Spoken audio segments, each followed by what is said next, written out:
Isang babae senior citizen ang namatay sa sunog sa Mangatarem, Pangasinan. 25 pamilya naman sa Maynila ang magbabagong taon nang walang tirahan matapos masunugan. Saksi, si Darlene Kai.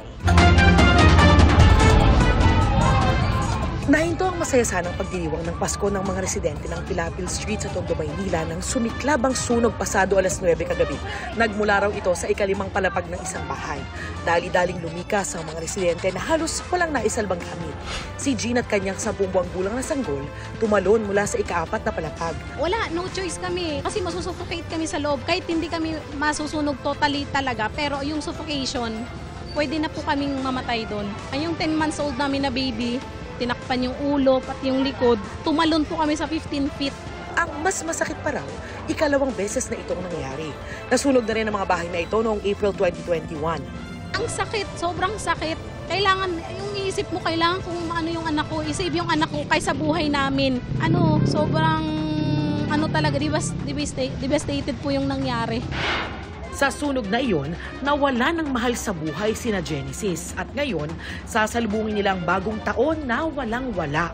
Namatayan po kami noon ng pamangkin ko. Namatay kami 3 years old. Ngayon po naulit po ulit ngayon 2024. Napakahirap po sa amin para po magkaroon po ulit ng ganitong trahedya. Tuluyang naapula ng mga bomberong apoy matapos ang halos 1 oras. Namahagi na ng tulong ang mga kawani ng barangay sa 25 pamilya na sunugan na pansamantalang nananatili sa covered court ng barangay. Iniimbestigahan pa ang sanhi ng sunog. Pero lumalabas ang anggulo ng iligal na koneksyon ng kuryente ayon na rin sa mga kawani ng barangay 51. Sabi ng BFP, may kinalaman sa linya ng kuryente ang karaniwang sanhi ng mga sunog na naitala ngayong Desyembre. Bukod sa iba yung pag-iingat, maganda rin daw na maipacheck sa elektrisyan ng mga wiring sa bahay. Dahil naman sa upos ng sigarilyo kaya nagkasunog sa Mangatarem, Pangasinan. Ang masaklap, patay ang 79 anyos sa babae na residente ng nasunog na bahay. Nagtamo ng matitinding lapno sa katawan ng may edad na biktima. Ayon sa Bureau of Fire Protection, malaki ang pagbaba sa bilang ng fire incidents sa naitala ngayong Desyembre kumpara noong nakaraang taon.